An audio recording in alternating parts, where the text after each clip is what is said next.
तमस। उपन्यास 6।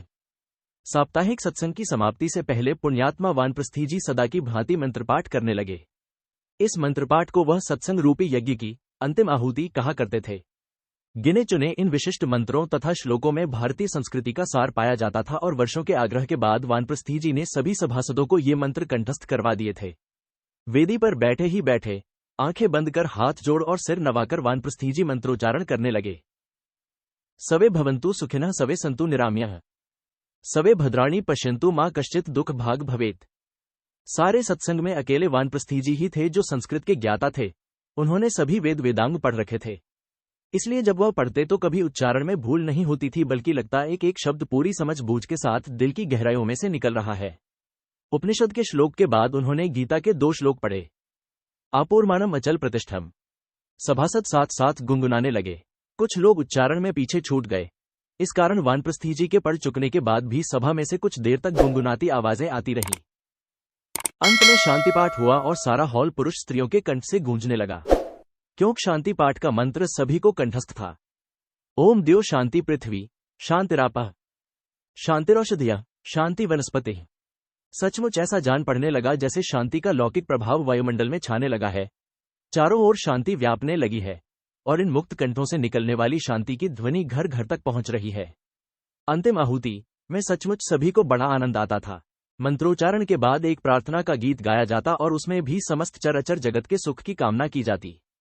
ताली बजा बजाकर वानप्रस्थी जी गा रहे थे, सब पर दया करो भगवान, सब पर कृपा करो भगवान। पुण्यात्मा जी के आग्रह पर सत्संग में परंपरागत आरती का गायन बहुत कम कर दिया गया था, क्योंकि उसमें मैं मूर्ख, खलकामी जैसे शब्दों का प्रयोग किया गया था जो वानप्रस्थी जी के विचारानुसार हीन भावना पैदा करते थे। उसी तरह किन्हीं खन्ना जी का लिखा हुआ वह गीत भी निकाल दिया गया था जिसमें हम सब ही पुत्त कपुत तेरे की चर्चा की गई थी, जो वानप्रस्थी जी को मंजूर नहीं था। अंतिम आहुति समाप्त हुई।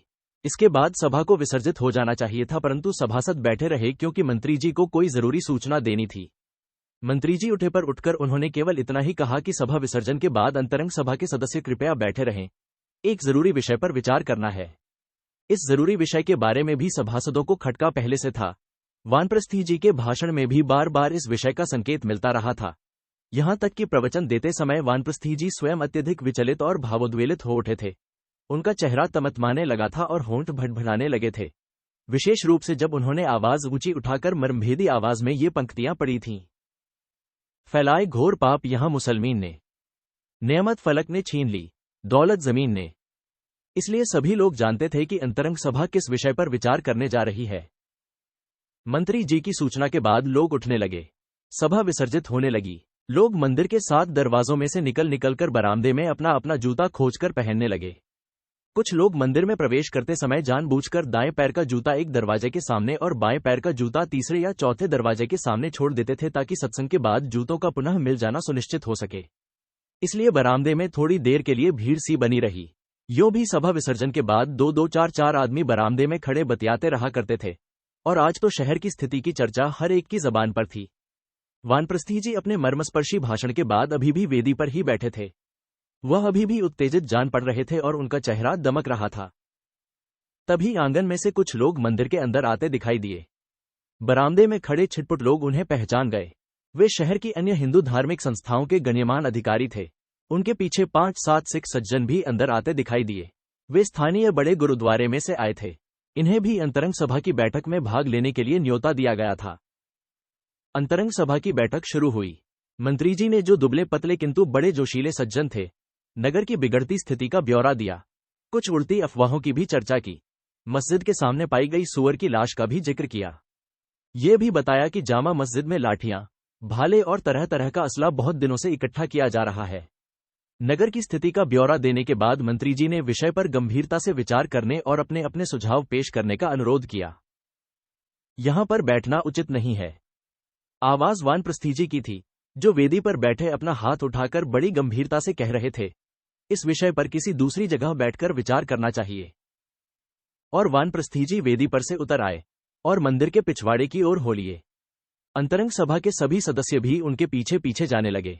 मंदिर के पिछवाड़े से सीढ़ियां चढ़कर वानप्रस्थी जी सभी को एक छोटे से कमरे में ले गए, जहां मंदिर का साज सामान रखा रहता था और कुछ एक कुर्सियां और बेंच रखे रहते थे। अंडस्को सभी लोगों के बैठ जाने पर पुण्यात्मा जी धीर गंभीर आवाज में बोले, सबसे पहले अपनी रक्षा का प्रबंध किया जाना चाहिए। सभी सदस्य अपने अपने घर में एक एक कनस्तर कड़वे तेल का रखें, एक एक बोरी कच्चा या पक्का कोयला रखें। उबलता तेल शत्रु पर डाला जा सकता है, जलते अंगारे छत पर से फेंके जा सकते हैं। सदस्य ध्यान से सुनते रहे। बात दो टूक थी, लेकिन वानप्रस्थी जी के मुंह से सुनते हुए कुछ लोगों को तनिक झेप हुई। अधिकांश सदस्य व्यापारी लोग थे और बड़ी उम्र के थे। कुछ नौकरी पेशा थे, दो एक वकील थे। चिंतित तो सभी थे, लेकिन वानप्रस्थी जी की तरह उत्तेजित नहीं थे।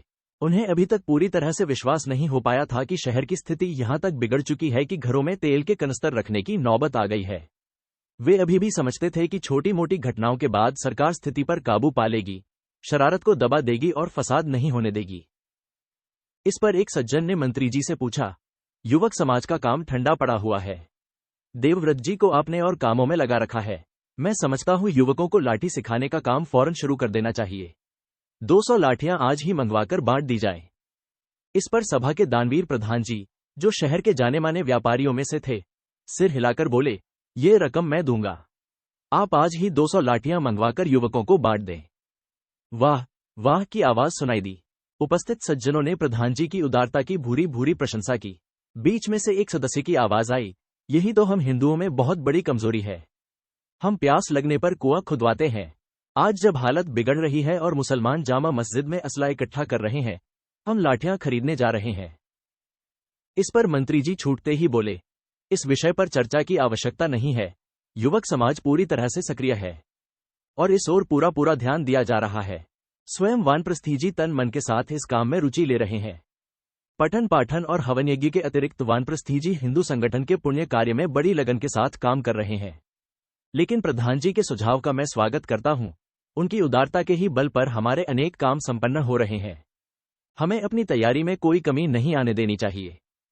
तभी बाहर से आए सज्जनों में से एक वयोवृद्ध सज्जन, जो देर से अपनी छड़ी पर ठुड्डी रखे बैठे थे और जिन्होंने एक एक करके अपनी दोनों टांगे कुर्सी पर चढ़ा ली थीं, अपनी पतली तीखी आवाज में बोले, भरावो, ये सब ठीक है, पर मैं कहूंगा, डिप्टी कमिश्नर के पास जाओ। डिप्टी कमिश्नर से मिलो, पानी भी न पियो और डिप्टी कमिश्नर से मिलो। यह बखेड़ा यहां खत्म होने वाला नहीं है। उससे मिलो और उसे समझाओ कि हिंदुओं के जान माल को बहुत खतरा है। डिप्टी कमिश्नर के पास जाना आवश्यक है, जरूर, लेकिन लाला जी, अपनी रक्षा तो अपने हाथों होगी, वानप्रस्थी जी ने कहा। ओ महाराज, बच्चों को लाठी चलाना जरूर सिखाओ, नेजा और तलवार चलाना भी सिखाओ। सूरमा बन जाएंगे हमारे बेटे, पर सबसे पहले डिप्टी कमिश्नर से मिलो। उससे कहो कि शहर में फसाद नहीं होने दे। डिप्टी कमिश्नर का बड़ा दबदबा है, वह चाहे तो चिड़ी नहीं फड़क सकती। आज इतवार है, डिप्टी कमिश्नर नहीं मिलेगा, मंत्री जी ने कहा। मैं कहता हूं घर पर जाकर मिलो, यही वक्त है। यहीं से कुछ लोग उठकर सीधे डिप्टी कमिश्नर से मिलने चले जाओ। इस पर एक सिख सज्जन ने सूचना देते हुए कहा, मैंने सुना है एक वफ पहले से डिप्टी कमिश्नर से मिलने चला गया है। कौन लोग हैं उसमें? उसमें कुछ कांग्रेसी हैं, कुछ लीगी हैं और कुछ शहर के और लोग हैं। थोड़ी देर तक चुप्पी छाई रही। वह वफ क्या करेगा? हिंदुओं सिखों को अलग से जाकर मिलना चाहिए। उसे तो यह बताना है कि देखो मुसलमान क्या कर रहे हैं। अगर मुसलमान भी साथ होंगे तो तुम डिप्टी कमिश्नर को क्या कह सकते हो? यह सारा काम कांग्रेसियों ने बिगाड़ा हुआ है। उन्होंने ही मुसलों को सिर पर चढ़ा रखा है। शरारत तो बहुत बढ़ रही है, इसमें तो शक नहीं। एक सिख सज्जन बोले, सुना है एक गाय भी काटी गई है। माई सत्तो की धर्मशाला के बाहर उसके अंग फेंके गए हैं। मैं नहीं जानता कहां तक ये खबर ठीक है, लेकिन सुनने में जरूर आया है। इस पर वानप्रस्थी जी का चेहरा तमतमाने लगा और उनकी आंखों में खून उतर आया, पर वह कुछ बोले नहीं, चुपचाप अपनी उत्तेजना को दबाते हुए मौन बैठे रहे। गोवध हुआ तो यहां खून की नदियां बह जाएंगी, मंत्री जी उत्तेजित होकर बोले। कुछ देर तक सभी चुप रहे। अगर यह बात सचमुच ठीक है तो इसके पीछे गहरी शरारत है। मुसलमान जो न करे कम है। इस पर शहर के हिंदू सिखों को व्यापक रूप से संगठित करने, आत्मरक्षा की साक्षी योजना बनाने के लिए सुझावों पर विचार किया जाने लगा। मोहल्ला कमेटियों की क्या स्थिति है? एक सज्जन ने पूछा। यहां मोहल्ला कमेटियां बनाना बड़ा मुश्किल काम है। सभी मोहल्लों में मुसलमान घुसे बैठे हैं। ये शहर ही इस बेडब्बे से बना है कि हर मोहल्ले में हिंदू भी रहते हैं और मुसलमान भी रहते हैं। मोहल्ला कमेटियां क्या बनाओगे? हर बात की खबर मुसलमानों को हो जाती है। 1926 के फसादों के बाद 2-3 मोहल्ले ऐसे बने हैं जिनमें हिंदुओं ने आंखें खोलकर मकान बनवाए हैं, जैसे नया मोहल्ला, राजपुरा आदि, जो अलग से हिंदुओं सिखों के हैं, वरना सभी में मुसलमान घुसे हुए हैं। मोहल्ला कमेटियों के बारे में देर तक गंभीरता से विचार हुआ। एक उपसमिति भी बनाई गई जो फौरन इन मोहल्ला कमेटियों के साथ संपर्क स्थापित करे। ऐसी योजना पर भी विचार किया जाने लगा कि खतरे के वक्त यह संपर्क कैसे कायम रहे। तभी एक वयोवृद्ध सज्जन ने सुझाव दिया, शिवालय पर लगे घड़ियाल की जांच भी करवा लीजिए। क्यों, उसे क्या हुआ है? यूं ही, एहतियात के लिए। रात के वक्त ही खतरे की घंटी बजानी पड़ जाए तो कम से कम वह काम तो करता हो। यह न हो कि रस्सी खींचो तो रस्सी ही टूट जाए, घड़ियाल ही न बजे। शहर के एन बीचों बीच एक टीले पर स्थित शहर का पुराना मंदिर था। उसी को लोग शिवाला कहते थे। आसपास दुकानें थीं, वहीं पर मंदिर के ऊपर यह घड़ियाल भी किसी जमाने में लगाया गया था। अरसा भी तो बहुत हो चुका है, वयोवृद्ध कह रहे थे। 1927 में लगवाया था, या शायद इससे भी पहले। इस पर एक सज्जन के मुंह से सहसा निकल गया, नहीं बजे तो अच्छा है, भगवान कभी न बजवाए। इसी भाव ने हमें काय बना दिया है। वानप्रस्थी जी तुनक कर बोले, बात बात पर खतरे से डरना। इसी कारण मलयच हमारी खिल्ली उड़ाते हैं, हमारे युवकों को कराड़ और बनिया कहकर पुकारते हैं। लोग फिर चुप हो गए। धारणाएं जरूर सभी उपस्थित लोगों की एक जैसी थी, लेकिन वे वानप्रस्थी जी की भांति उत्तेजित नहीं थे। वे भी मानते थे कि मुसलमान शरारत करेंगे, लेकिन वे ये भी नहीं चाहते थे कि फसाद फूल पड़े, क्योंकि इससे सचमुच हिंदू सिखों की जान और माल को खतरा था। दूर तक उपायों और साधनों पर विचार होता रहा, रक्षा संबंधी उपायों पर भी और फसाद को रोकने के उपायों पर भी। अनेक सुझाव पेश किए गए। मोहल्ला कमेटियां बनाई जाएं, वॉलंटियर कोर बनाई जाए जो शहर के सभी हिंदुओं सिखों के संगठनों के बीच संपर्क रखे, कड़वे तेल के अतिरिक्त रेत और पानी का इंतजाम किया जाए। इस गंभीर विचार विमर्श के बीच बार बार किसी राग की स्थायी पंक्ति की भांति वयोवृद्ध अपना सुझाव बार बार दोहरा देते, ओ भरावो, डिप्टी कमिश्नर से मिलो। पानी भी न पियो, डिप्टी कमिश्नर से मिलो। यहीं से उठकर कुछ लोग उसके पास चले जाओ, मैं भी साथ चलने के लिए तैयार हूं।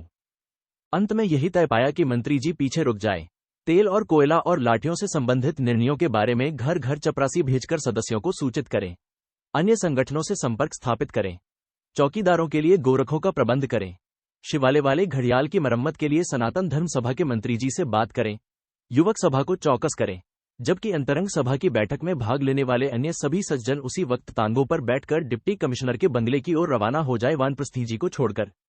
क्योंकि आध्यात्मिक उपदेश देने वाले और सफेद बाना पहनने वाले वानप्रस्थी का ये काम नहीं है कि दुनियावी बखेड़ों में गृहस्थियों के पास घिसटते फिरें। घर पर पहुंचे तो दानवीर प्रधान जी को पता चला कि बेटा घर पर नहीं है। उनका माथा ठनका कि कहीं अभी से उस आंधी की लपेट में तो नहीं आ गया है जो इस शहर में उठने वाली है। जिस समय वह घर की ओर लौट रहे थे, उसी समय रणवीर अखाड़ा संचालक मास्टर देवव्रत के पीछे पीछे शहर की तंग गलियों में से एक गली के बाद दूसरी गली पार करता हुआ चला जा रहा था। मास्टर देवव्रत के बोझल बूटों की टाप गलियों की दीवारों के साथ टकरा टकरा कर गूंज रही थी, और उनके पीछे पीछे चलते हुए 15 साल के तरुण रणवीर के दिल में उमंगें लहरों की तरह उठ रही थी और रोम रोम पुलक रहा था। आज उसकी परीक्षा होगी और यदि वह परीक्षा में खरा उतरा तो उसे दीक्षा मिलेगी। शहर की कोई गली सीधी नहीं थी। एक गली थोड़ी दूरी तक सीधी चलती, फिर कुछ गज की ही दूरी पर एक और टेढ़ी गली उसमें आ मिलती थी। दोनों ओर के इकहरे मकान उस पर झुके पड़ते थे। लगता उन्हीं के बोझ से गली टेढ़ी हो गई है। कभी कभी लगता अंधी गली में पहुंच गए हैं, आगे चलकर गली बंद मिलेगी। पर ऐन अंत तक पहुंचने पर एक सकरा सा रास्ता बाईं या दाईं ओर को निकल गया होता। देवव्रत के पटपटाते बूट सभी गलियों को पहचानते थे। रणवीर उम्र में छोटा था, इसी कारण उसकी आंखों में अभी भी कुतूहल और सरल विश्वास झलकते थे। उसमें वह संजीदगी नहीं थी जो विशिष्ट परीक्षण के लिए जरूरी है, पर संजीदगी न सही, उत्साह तो था। मास्टर जी के आदेश पर मर मिटने की क्षमता तो थी, दृढ़ संकल्प तो था।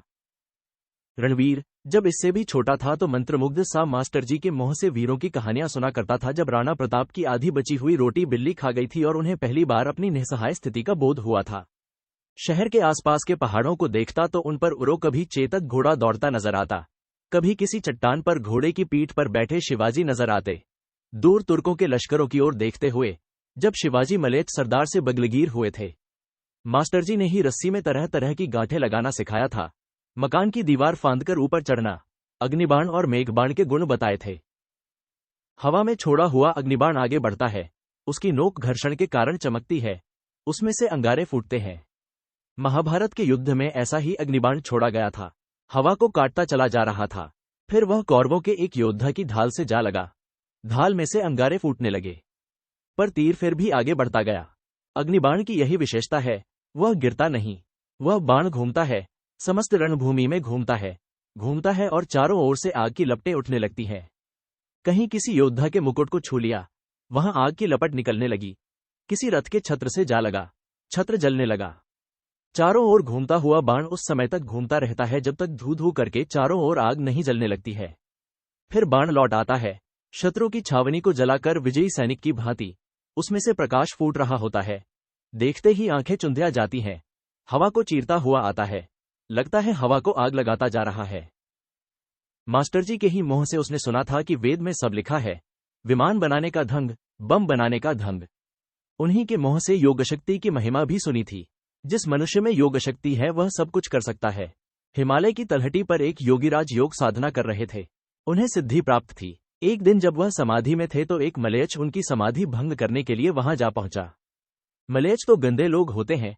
मलेच्छ नहाते नहीं, पाखाना करके हाथ नहीं धोते, एक दूसरे का झूठा खा लेते हैं, समय पर शौच नहीं जाते। तो वह गंदा मलेच्छ योगी जी के सामने खड़ा उन्हें घूरता रहा। उसकी कलुषित छाया पड़ने की देर थी कि योगी जी ने अपने नेत्र खोले। आंखों में से ऐसी दैवी ज्योति निकली कि मलेच्छ वहीं खड़ा खड़ा भस्म हो गया। रणवीर की आंखों के सामने बार बार मलेच्छ घूम जाते थे। पड़ोस में सड़क के किनारे बैठा मोची मलेच्छ है, घर के सामने टांगा हाँकने वाला गाड़ीवान मलेच्छ है, मेरी ही कक्षा में पढ़ने वाला हमीद मलेच्छ है, गली में मंजीफा मांगने वाला फकीर मलेच्छ है, पड़ोस में रहने वाला परिवार मलेच्छों का है। वैसा ही कोई मलेच्छ योगीराज की साधना भंग करने हिमालय पर जा पहुंचा होगा। आज अपने 8 साथियों में से अकेले रणवीर को दीक्षा के लिए चुना गया था। देवव्रत जी से सभी को डर लगता था। वह खाकी निक्कर के नीचे काले रंग के डबल बूट पहनते थे और कड़कड़ी आवाज में बोलते थे और किसी को भी किसी समय धुन सकते थे। पर यह परीक्षण गुप्त था, केवल दीक्षित युवक ही इसके बारे में कुछ जानते थे और वे कभी भी इसके रहस्य नहीं बतलाते थे। गलियां उजड़ी हुई सी लगती थीं। एक जगह रणवीर को लगा जैसे कुछ दूरी पर गली अंधकार के घने पुंज में खो गई है, परंतु पास पहुंचने पर पता चला कि किसी घर की दीवार टूटी हुई थी और खप्पे में से अंधेरा झांक रहा था। एक जगह देवव्रत जी के कदम रुक गए। रणवीर का दिल अभी भी उत्साह और उमंग से बल्लियों उछल रहा था। हालांकि इस निर्जन गली में पहुंचकर वह कुछ सहम सा गया था। लंबी दीवार में एक धूसर सा दरवाजा था जो भिड़ा हुआ था। मास्टर जी ने हाथ बढ़ाकर दरवाजे को धकेलकर खोल दिया। सामने एक चौड़ा सा आंगन था जिसके पार एक कोठरी के दरवाजे पर टाट का पर्दा लटक रहा था। आंगन में बाईं ओर ईंटों पत्थरों का ढेर लगा था। रणवीर को ये जगह बड़ी बीहड़ सी लगी। आंगन पार करके मास्टर जी ने कोठरी के दरवाजे को थपथपाया। अंदर कोई बखारा, फिर किसी के कदमों की आहट सुनाई दी। मैं हूं देवव्रत। दरवाजा खुला। सामने स्कूल का बूढ़ा गोरखा चौकीदार खड़ा था। दरवाजा खोलते ही उसने हाथ बांध दिए। कोठरी के अंदर अंधेरा था। उसमें एक और खाट बिछी थी और उस पर मैली सी दरी बिछी थी। दाईं ओर दीवार के सहारे एक लाठी रखी थी। पास ही एक चिलम उल्टी रखी थी। दीवार में झूठी से चौकीदार का खाकी रंग का लंबा गरम कोट टंगा था और उसी के ऊपर उसी झूठी के सहारे काले रंग की म्यान में बंद किरच लटक रही थी। इतने में बाईं ओर से मुर्गियों के कुड़कुड़ाने की आवाज आई। रणवीर ने गर्दन घुमाकर देखा। एक बड़ी सी टोकरी में 5-6 सफेद रंग की मुर्गियां बंद थीं। रणवीर को बाजू से पकड़कर मास्टर जी पिछले आंगन में ले आए। यह आंगन छोटा था और दूसरी ओर साथ वाले मकान की ऊंची दीवार खड़ी थी। गोरखा एक हाथ में एक मुर्गी उठाए दूसरे हाथ में छुरा लिए उनके पीछे पीछे चला आया। इधर दीवार के पास बैठ जाओ रणवीर, और इस मुर्गी को काटो। दीक्षा से पहले तुम्हें अपनी मानसिक दृढ़ता का परिचय देना होगा। उन्होंने रणवीर को बाजू से पकड़ा और उसे आगे ले आए। आर्य युवकों के लिए मनसा वाचा कर्मणा तीनों प्रकार की दृढ़ता की जरूरत है। छुरी हाथ में लो और उधर बैठ जाओ। रणवीर को लगा जैसे सहसा चारों ओर भयानक चुप्पी छा गई है। भयानक सन्नाटा।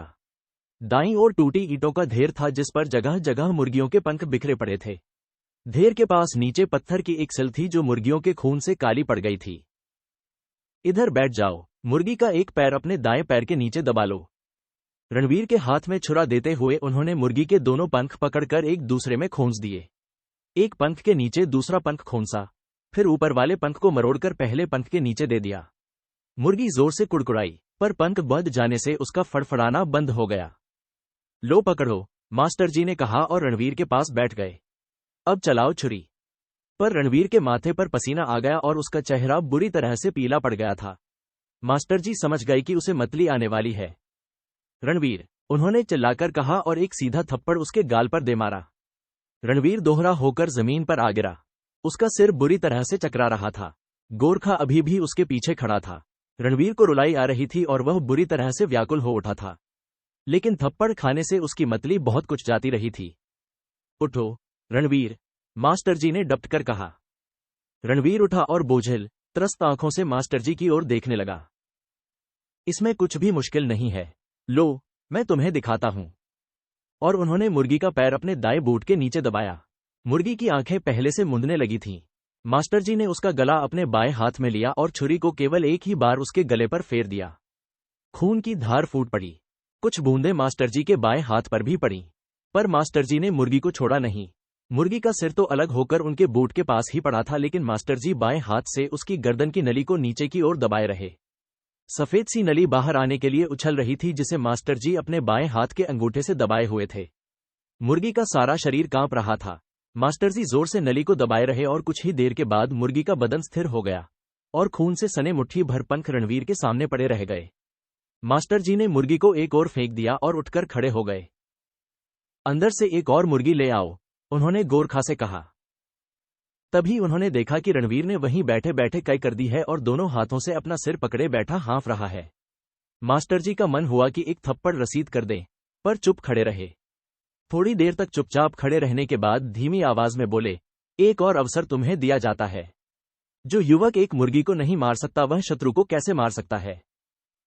थोड़ी देर तक हाँफते रहने के बाद रणवीर थोड़ा हल्का महसूस करने लगा। पेट में जो अकुलाहट पैदा हुई थी वह धीरे धीरे शांत होने लगी। 5 मिनट तुम्हें और दिए जाते हैं। इस बीच भी अगर तुम इसे नहीं काट पाए तो तुम्हें दीक्षा नहीं दी जाएगी। और मास्टर जी घूमकर कोठरी के अंदर चले गए। 5 मिनट बाद जब देवव्रत जी कोठरी में से निकलकर आए तो एक मुर्गी दीवार के पास छटपटा रही थी और खून के छींटे उड़ रहे थे।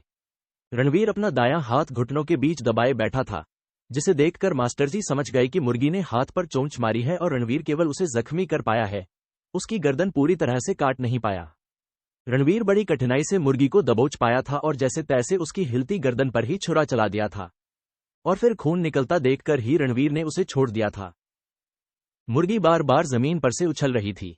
एक एक गज ऊंची उछलती और नीचे गिरने पर उसके पंख और भी बिखर से जाते और गर्दन में से रिश्ते खून से जमीन पर एक और चिता पड़ जाता था। और मुर्गी फिर से उछलती और खून के छींटे उड़ने लगते। पर रणवीर परीक्षा में उत्तीर्ण हो गया था। उठो रणवीर, मास्टर जी ने कहा, और पास आने पर रणवीर की पीठ थपथपा दी। शाबाश, तुम में दृढ़ता है, संकल्प शक्ति है, भले ही हाथ में ताकत अधिक नहीं है। तुम दीक्षा के अधिकारी हो। कहते हुए मास्टर जी जमीन की ओर झुके और पत्थर की सिल पर पड़े खून से अपनी उंगली भिगोकर रणवीर के माथे पर खून का टीका लगा दिया। रणवीर अभी भी बेसुध सा खड़ा था। उसका सिर अभी भी चकरा रहा था, लेकिन अर्धचेतन में भी मास्टर जी का वाक्य सुनकर उसे संतोष हुआ। अन्य सभी चीजों का प्रबंध कर लिया गया था, पर युवकों को तेल उबालने के लिए बड़ी कड़ाही नहीं मिल रही थी। खिड़की के दासे पर 3 चाकू, एक छुरा, एक छोटी सी किरपान साथ साथ जोड़कर रख दिए गए थे। कमरे के एक कोने में 10 लाठियां रखी थीं, जिनके सिर पर पीतल की मूठ और नीचे मेखें गाड़ दी गई थीं। दीवार के साथ एक 3 तीर कमान लटक रहे थे। बोधराज लेटकर बाण चला सकता था, शब्दभेदी बाण चला सकता था, शीशे में अक्स देखकर बाण चला सकता था, लटकती रस्सी को निशाना बना सकता था। बाणों के सिर पर लगाने के लिए वह धातु की तिकोन नोकें बनवा लाया था और अपने साथियों से उनकी संभावनाएं बयान करता रहा था। इसकी नोक पर संख्या रगड़ दें तो यह विषवाण बन जाएगा। इसके आगे मुश्क काफूर लगा दें तो अग्निबाण बन जाएगा। जहां चोट करेगा वहीं आग निकलेगी। नीला थोथा लगा दें तो बाण जहां लगेगा वहीं उसमें से जहरीली गैस निकलेगी। धर्मदेव कहीं से खाली कारतूसों की पेटी उठा लाया था। उसे भी दीवार पर लटका दिया गया था, ताकि सभी ओर से शस्त्रास्त्रों का आभास मिलता रहे। रणवीर ने कमरे के अंदर ही दरवाजे के ऊपर बड़े बड़े अक्षरों में शस्त्रागार शब्द लिख दिया था। पर वानप्रस्थी जी ने तेल के विषय में जो आदेश भेजा था उसे अभी तक कार्यान्वित नहीं किया जा सका था। युवक संघ के सदस्यों में से किसी के भी घर में इतनी बड़ी कड़ाही नहीं थी जिसमें पूरा एक कनस्तर तेल उबाला जा सके। यो तेल का कनस्तर मुहैया कर लिया गया था, जो एक और दीवार के साथ रखा था। इसके लिए सभी युवकों ने 4-4 आने जमा किए थे और बाकी कुछ पैसे बाद में अदा करने का वचन देकर कनस्तर पंसारी की दुकान से उठा लाए थे। तेल की कड़ाही मंदिर में भी नहीं थी जहां आए दिन सहभोज हुआ करते थे। तभी संगठन के नायक बोधराज को एक विचार सूझा, कड़ाही हलवाई की दुकान पर से लाई जा सकती है। पर उसकी दुकान पर ताला चढ़ा है। हलवाई रहता कहां पर है? नए मोहल्ले में रहता है। किसी ने उसका घर देखा है? बोधराज ने स्वयं देखा था, लेकिन वह नायक की हैसियत से इस समय ये छोटा काम अपने ऊपर नहीं लेना चाहता था। तभी रणवीर ने आगे बढ़कर कहा, दुकान का ताला तोड़ दो। युवकों के बदन में झुरझुरी हुई, परंतु सुझाव समय के अनुरूप था। नायक कुछ देर तक छत की ओर ताकता खड़ा रहा। गुट का संचालन बड़ी जिम्मेदारी का काम है। ताला तोड़ते हुए युवक पकड़ा नहीं जाना चाहिए। किसी की नजर उस पर नहीं पड़नी चाहिए। नायक कमसरीट के नाबू मस्तराम का बेटा था और स्थानीय कॉलेज में फर्स्ट ईयर में पढ़ता था। मंडली में यही एक युवक था जो 2 जेबों वाली फौजी कमीज पहनता था। हाँ, ताला तोड़ दो, मगर यह काम छिपकर करना होगा। कौन ताला तोड़ने जाएगा? मैं जाऊंगा, रणवीर ने आगे बढ़कर कहा। नायक ने रणवीर को सिर से पांव तक देखा और सिर हिला दिया। तुम्हारा कद छोटा है, ताला ऊपर को लगा होगा तो तुम्हारा हाथ भी नहीं पहुंचेगा। नहीं, ताला नीचे लगा है, मैंने देखा है, मैंने कई बार देखा है। रणवीर बहुत बढ़ बढ़कर बात करता था, नायक को अखरता था। पर लड़का चुस्त भी था, बहुत तेज दौड़ता था, हर काम फुर्ती से करता था। इसमें अनुशासन की कमी थी। नायक मन ही मन जानता था कि रणवीर जैसे भी होगा कड़ाही ले आएगा, लेकिन वह लापरवाही बरत सकता है, कहीं कोई भूल भी कर सकता है, जिससे मंडली के लिए खतरा पैदा हो सकता है। तुम और धर्मदेव दोनों जाओ, नायक ने अपना निर्णय दिया, लेकिन ध्यान रहे किसी को पता न चल पाए कि तुम ताला तोड़कर कड़ाही लाए हो। और उस वक्त जाओ जब सड़क खाली हो, और दोनों एक साथ नहीं जाओ, अलग अलग जाओ। चौराहा पार करने पर ही नाले के पार बाईं ओर हलवाई की दुकान थी। दुकान के पीछे ही रणवीर को कुछ हिलता नजर आया। उसे हलवाई की सफेद पगड़ी नजर आई। तो इसका मतलब है हलवाई आ गया है और दुकान खोलने जा रहा है। पर हलवाई वहीं पर दुकान के पीछे डोल रहा था। क्या बात है, हलवाई वहां पर खड़ा क्या कर रहा है? क्या यह हलवाई ही है या कोई और आदमी? कोई मलेच्छ उसकी दुकान लूटने तो नहीं चला आया? रणवीर ने ध्यान से देखा, हलवाई ही था, अपनी दुकान का पिछला दरवाजा खोल रहा था। सड़क खाली थी। इस समय सड़क यूं भी खाली रहती थी। कोई इक्का दुक्का खोमचे वाला आ जाए तो आ जाए, या कभी इक्का दुक्का तांगा। इस सड़क पर केवल शाम के वक्त की रौनक होती थी। दोनों युवक बारी बारी से सड़क पार कर गए। तुम उसे बातों में लगा लेना, मैं अंदर से कड़ाही उठा लाऊंगा, रणवीर ने कहा। इसकी जरूरत ही नहीं होगी, वह हमारा हिंदू भाई है, अपने आप दे देगा। मैं उससे कड़ाही मांगूंगा, तू नहीं मांगना। चल बे चल, बौने, तू अपने को समझता क्या है? पीछे की ओर से दोनों युवक दुकान की ओर बढ़े। दुकान का दरवाजा खुला था, पर हलवाई बाहर नहीं खड़ा था, वह जरूर अंदर चला गया होगा। सड़क के किनारे रहते हुए भी दुकान के अंदर अंधेरा था। तेल और घी और मैल से चीकट तख्तों पर मक्खियां भिनभिन रही थीं।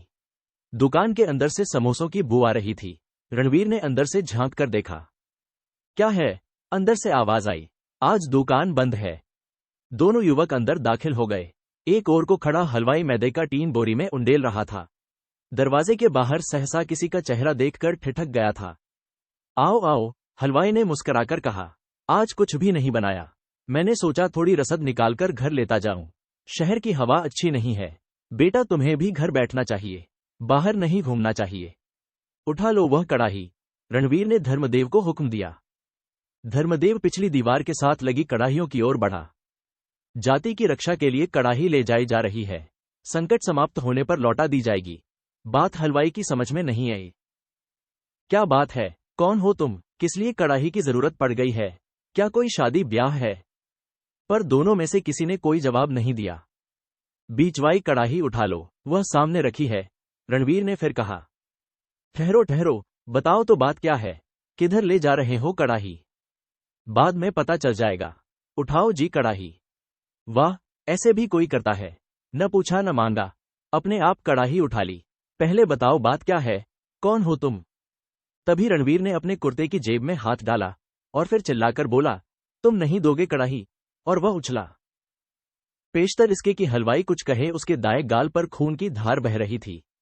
एक बार उछलने के बाद रणवीर का हाथ फिर कुर्ते की जेब में चला गया था। हलवाई दोनों हाथों से चेहरा ढांपे पैरों के बल हाय हाय करता बैठ गया। खून की बूंदें बराबर उसके गाल पर गिर गिरकर फर्श पर पड़ रही थीं। इस बात का किसी को पता न चले वरना कत्ल कर दिए जाओगे। धर्मदेव कड़ाही उठाए नाला पार कर गया था। रणवीर थोड़ा ठिठक उससे थोड़ी दूरी पर आने लगा था। रणवीर सोच रहा था मारना मुश्किल नहीं है, इसे मैं आसानी से कत्ल कर सकता था। हाथ उठाया और बस। हाँ, लड़ना मुश्किल होता है, वह भी जब अगला आदमी मुकाबला करने के लिए खड़ा हो जाए। पर छुरा घोंपकर मार डालना आसान काम है, इसमें कोई मुश्किल नहीं। घर की ड्योढ़ी में पहुंचकर धर्मदेव रुक गया। तुमने उसे मारा क्यों? रणवीर के पहुंचने पर धर्मदेव ने पूछा। उसने हुज्जतबाजी क्यों की? पर धर्मदेव का गला सूख रहा था और जबान हकला रही थी। अगर किसी ने देख लिया होता तो? अगर हलवाई चिल्लाना शुरू कर देता तो? धर्मदेव ने थूक निगल पाने की व्यर्थ चेष्टा करते हुए कहा। हम किसी से डरते नहीं हैं, कर ले जो करना चाहता है, तुम भी कर लो जो करना चाहते हो, रणवीर ने दबंग आवाज में कहा और सीढ़ियां चढ़ने लगा।